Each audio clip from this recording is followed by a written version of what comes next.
It's the Mike James Show, exclusively on 104.5 The Team.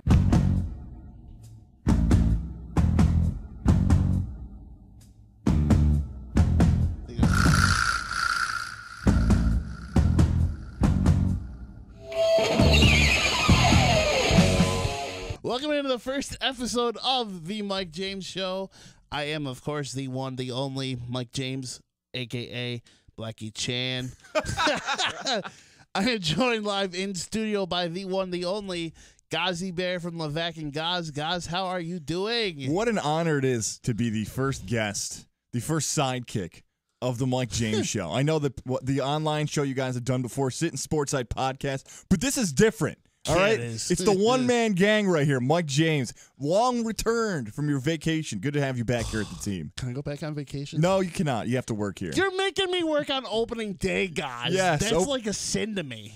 You will be working for us opening day when Levac and I are at the track, and you will be studio hosting or producing or doing something back here. Playing the races on the computer.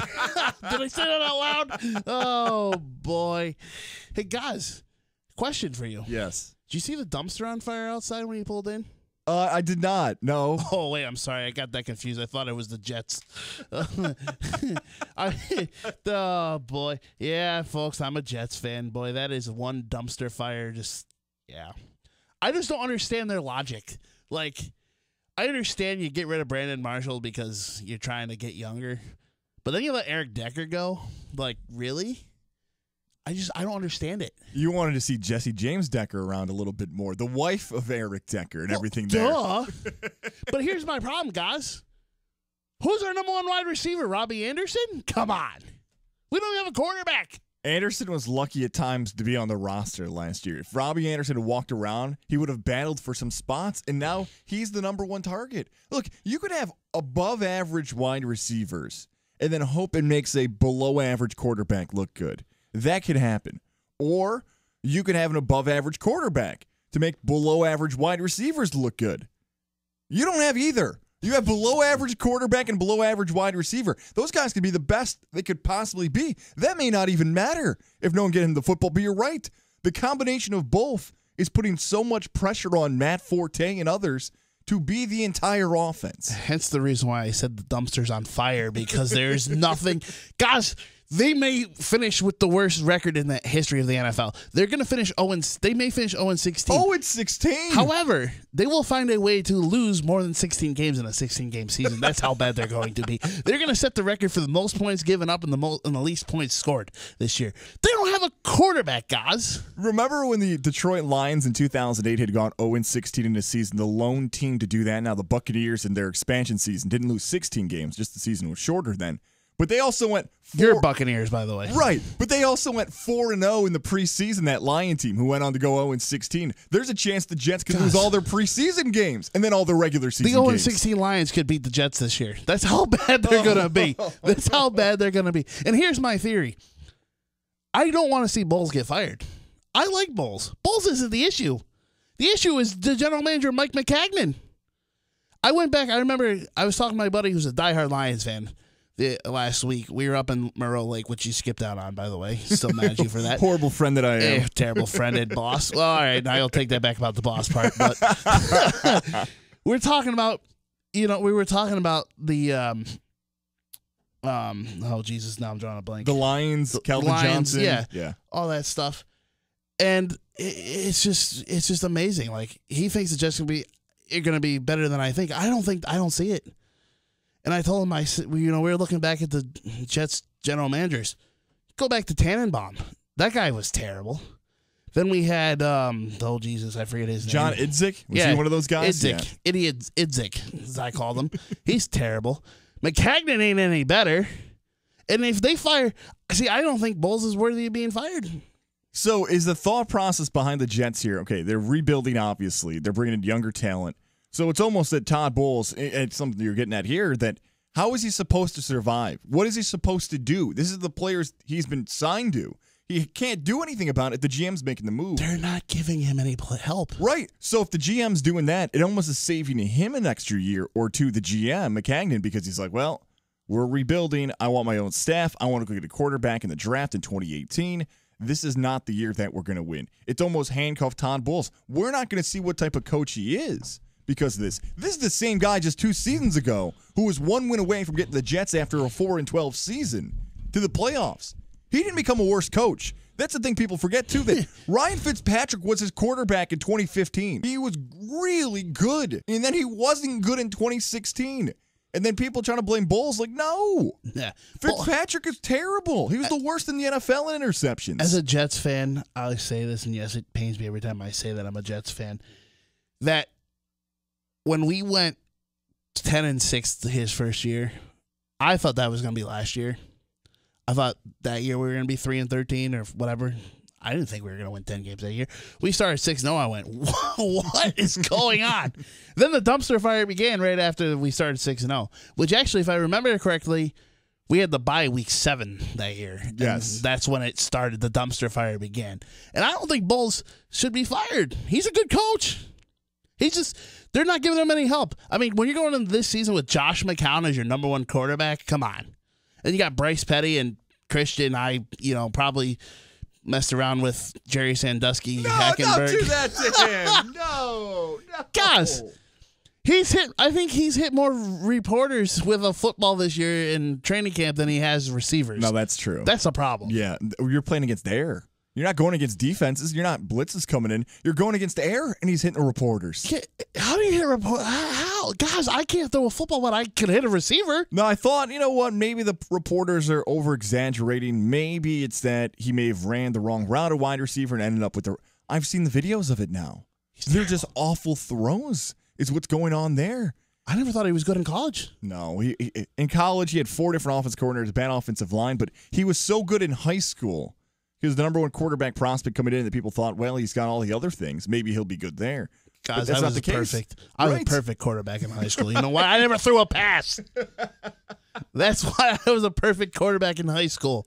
It's going to be so bad for the Jets this season. I want to have some type of, optimism. I guess the only optimism I'd say is that if you play fantasy football, draft Matt Forte because he might get 30 carries a game, and he may have to be the offense for the Jets. You see, I wish they would have signed Peterson somehow. Yeah, that would have been interesting. Just for the sheer fact I love Peterson. I'm a diehard Oklahoma fan. Go Sooners, Boomer Sooner. JR, good old JR. But, I don't know. I have more faith. I have more faith in your Buccaneers making it to the Super Bowl than I do the Jets winning 6 games this year. Oh, don't hate on my Bucks that quick. Now, hang on. I was talking yesterday at Hooters the other day. The Buccaneers right now, 33-1 odds to win Super Bowl 52. The Jets odds, 1,017,000 to 1. Actually, correction. Right. It's a Googleplex to 1. It's impossible. It's not happening. Back-to-back NFC South teams have been in the Super Bowl. The Bucks are due. Get ready to watch Hard Knocks with my Buccaneers this year. Just don't blow a 28-3 lead against the Patriots, please. Anyways, let's talk about something. Well, I guess you can't really call it less negative because I think the Yankees dumpster is on fire just almost as much as the Jets are right now. I mean, guys. Your boy, Joe Girardi, your dear friend, your favorite, Mr. Joe Girardi, how he's managed the Yankees. Do you think he's the biggest reason why they have now continued to almost carousel into the basement, although they're still in playoff contention? We had a 6-game lead, guys, and now we're down by 4. I don't think it's an accident. Everybody's like, oh, the injuries, blah, blah, blah, Betances, Chapman. Oh, shut up about Betances and Chapman. How about Girardi? The guy can't manage a bullpen to save his life, okay? If you gave him the bullpen of Goose Gossage, Raleigh Fingers, Mariano Rivera, you name it, the best relievers in the history of MLB, he'd find a way to screw it up. The guy cannot manage a bullpen. He overmanages.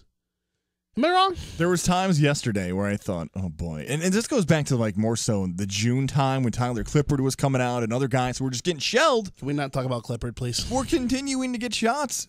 And I couldn't believe it. I'm like, why is this happening? Because I'd rather throw you out there than Tyler Clippard right now. Sure. They've lost 18 of 26. And then the matchup this past weekend, it got down to the point where they had 2 2 guys available, and they have a doubleheader on the way. I don't know who's even going to be able to throw in the next 18 innings for the Yankees coming up here. Cashman called me today. You're throwing tonight against the Red Sox, huh? I told him, I said, I'm sorry, my shoulder's too shot right now. As bad as Girardi's been at times where I've scratched my head and thought, what is he doing? Why is it this guy getting the call out and now going to take the mound? A lot of those guys have just been awful. I just don't understand this logic. Chapman's been bad. And here's my biggest issue other than that. What is Cashman doing? We just lost Pineda, which, by the way, when in the world did this happen? Because I didn't even know he did anything until he said, oh, Pineda's lost for the season due to Tommy John surgery. I went, what? When did this even happen? I heard nothing about it until then. No, they said they had to rush him off through the weekend after the All-Star break. There was no isolated incident, or there was never talk of it breaking down. It had always been Tanaka maybe's hurt or somebody else is hurt. It was right. It just kind of basically came out of the blue one day. Guys, they have to go get at least one pitcher. I don't care. You got to go get Sonny Gray. You got to go get Garrett Cole. You got to go get somebody. You got to get anybody. Now, here's the tough part, and I've talked to Levac about this before, and I think we've mentioned this off the air, you and I, before. That now the question is, let's say you do go after Sonny Gray. Are you going after Sonny Gray because of the 2017 season to catch Boston? Or is he going to be your guy next season? Because that's what's making this tough for Cashman. Is the goal still to catch Boston? This is what I would do. Yes, you want to catch Boston this year, obviously. But right now, you look at Cole, you look at Sonny Gray. There's no reason why they can't get both of those arms. They need them. Both. Not just one, it's doable. both? Woo. It is doable. Think about it this way. I know Torres is out right now, and so is Fowler, which, God, I feel so bad for that kid. I think you make the trade for both. If you get both, you're going to give up a ton in the minor leagues. And we're talking about the best prospects in your organization are going to be gone. They're both in their 20s. Who? Torres, Cole, and Cole and Sonny Gray are sure. But if you're going to dump all those guys, let's say you have Gray and Cole and Montgomery and maybe Caprillion. I mean, that's an awesome staff. But here's the thing with Caprillion, though. I don't know if you can get him, though. Caprillion may not. Who says he's ever going to make it back? Tommy John surgery. You're right. But getting Sonny Gray and Garrett Cole, I mean, if you can get both and Cashman can do it, awesome. That would be amazing to pull that off. Do you have to give too much in a package to get one of them? Because let's remember, the Yankees aren't the only one going after him. Like, what if Cleveland puts in a huge offer for one of these guys? What if Arizona comes out of nowhere? I think you can get one. But to get two, that'd be insane to get both of those guys out. And you're right, because it wouldn't be just 2017. It's not a rental like Justin Verlander would be a rental. These guys would be guys forever. You don't want Verlander. I think Verlander is washed up. True. Am I saying he's still not one of the best pitchers? No. But at his age, he's not worth it. To me, he's just not worth it. To give up a prospect for it. If you're going to give up a prospect, give him up for somebody who's 20s. Get somebody young in his 20s and controllable. Get him, I would love to get both Sonny Gray and Garrett Cole, but I get one of them. Personally, I'd rather have Garrett Cole. Me too. Yes, we both stand with that, yeah. Bigger, stronger, better in his career, taller, throws hard. Everything leans towards Garrett Cole. You may have to pay a heavier price, but this guy's the former number 1 pick overall in the MLB draft. He's going to get better, and he's been an all-star. My biggest thing is right now with the Yankees, Brett Gardner's got to go. Has to go. He's the first guy I would move. You got Clint Frazier. What are you going to do with Clint Frazier? Clint Frazier, You can't send him. You can't send him back down to the minors.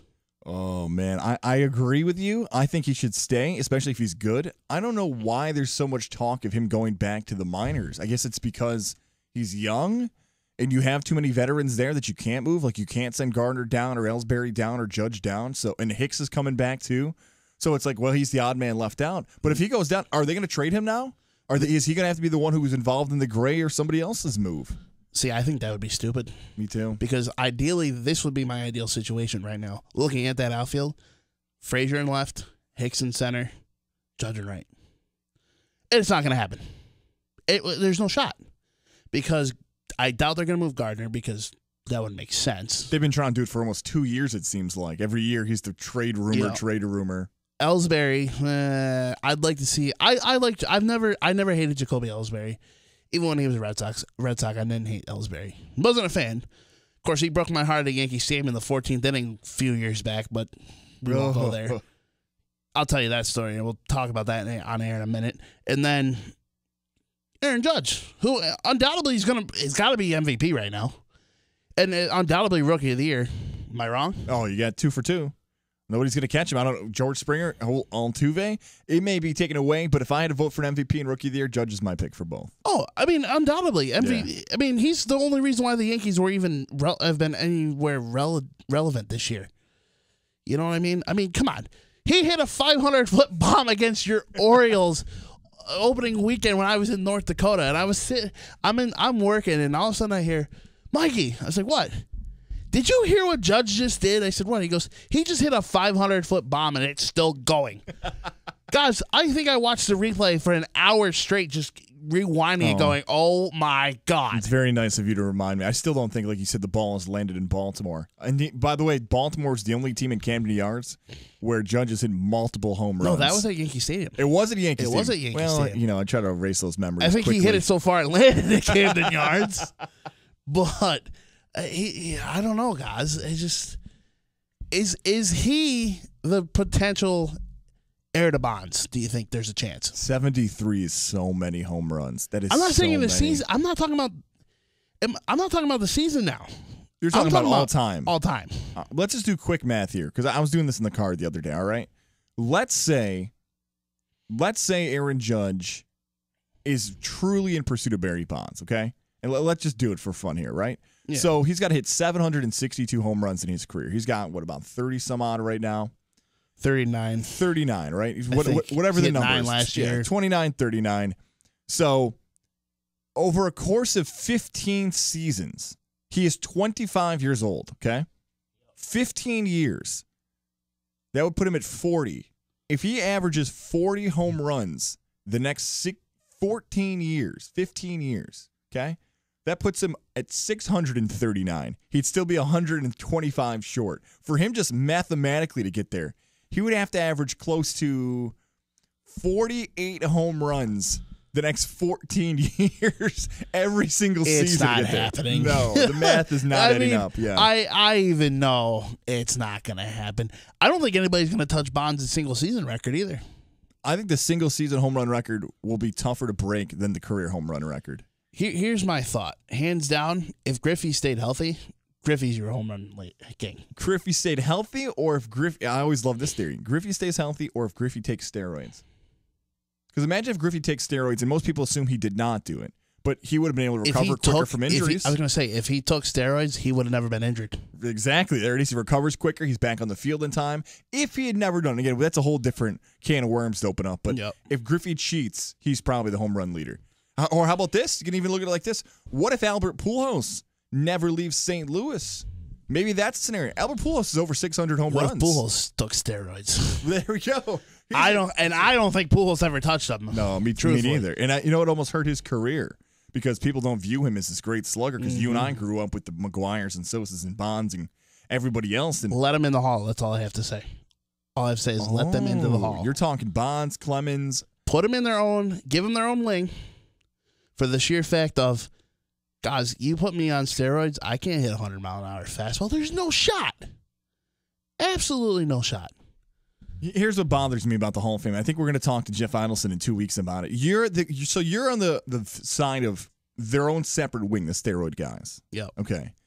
How I look at it is that if you, and the voters drive me insane because their logic is just so dumb. How is Ivan Rodriguez in the Hall of Fame when he literally, like Mark McGwire, was told he took steroids in the Jose Canseco book? He's in the same sentence with Mark McGwire. He's in the same bathroom as Mark McGwire. How does that make sense to anybody? But again, that's a rant for another day. Let's not forget though, Canseco did take a ball off his head. Sure, you know, right. Maybe that affected his thought process. But he's not the one voting him in. The Hall of Famers are the guys. Okay, but how I would do it is this: if you actually get caught cheating, Manny Ramirez, Rafael Palmeiro, I can hear that. Manny's not a Hall of Famer. Probably not. But Manny got busted. Palmeiro got busted. Those other guys like Bonds and Clemens and McGwire, Sosa even. It wasn't against... It was all speculation? Right. It was against the rules. So somehow the Hall of Fame voter says, well, these guys probably took steroids. So I'm going to vote them out, but this guy admitted to it, so I'll vote him in, and then maybe this guy. There's no rhyme or reason to it. I'm with you. I would vote in Bonds and Clemens and Sosa and McGuire, and I would likely keep out Manram and Palmer because they cheated. The evidence is there. Yep. They broke the rules. How in the world? And I used to get upset about Craig Biggio being in because Craig, you and I grew up in the same era. Someone telling me that Craig Biggio was a better baseball player than Barry Bonds, they're just lying. Like it makes no sense at all. But somehow Ivan Rodriguez is in this year. Biggio is he's one of the best, greatest second basemen of all time. You can't take that away from him. The guy was a great hitter. Mm-hmm. To me, I don't know if Bagwell's Hall of Fame worthy. Jose Canseco came out on Twitter and said, Jeff Bagwell took steroids. How the hell is he in the Hall of Fame? Yeah. Now, again, do I think, and here's the thing, is if you and I just took all the steroids away from it and we said, where would we rank Jeff Bagwell in his era? I think he only made the All-Star team 4 times. Like, he's in the Hall of Fame? What? I think I think they just felt bad for the Astros and said, you guys don't have enough Hall of Famers. We'll give it Biggio and Bagwell. Yes, so, man. But next time we talk, I want to get like a list down of like me and you, because maybe you post on 104.5 the team the people you vote for. Guys, let's plan this again for next week, because I hate to say this, but I have to go listen to John and Susan for the next 3+ hours, my friend. What a pleasure being the first guest on the Mike James Show. Thank you for coming, guys. You are the man. I don't care what Levesque says about you. Gozzy Bear, it's been fun. Appreciate it, my man. I will talk to you Friday, my friend. That's it from the Mike James Show. Until next time, guys, thank you and good night.